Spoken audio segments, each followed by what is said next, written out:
Pretty exciting. We got this van. We're about to speed by it. Slow down a little bit.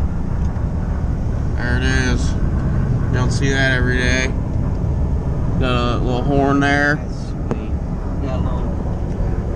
So, currently we've been hauling the mail. Just north of Knoxville now, about 11:17.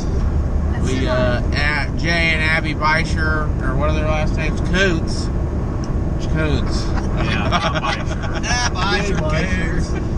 They sped by us earlier. They're having a family meetup down in Asheville, so that was a pleasant surprise. Also had a semi that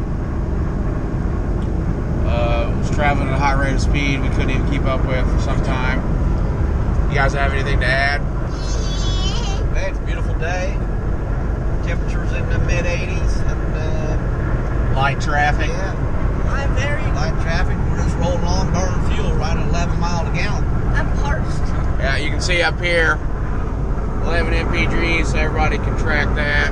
You can also hear that air noise we discussed in our previous video. And it's definitely. We didn't get the duct tape installed this morning, so 2:39. That's it. Maybe I'll shoot another video when we stop for lunch.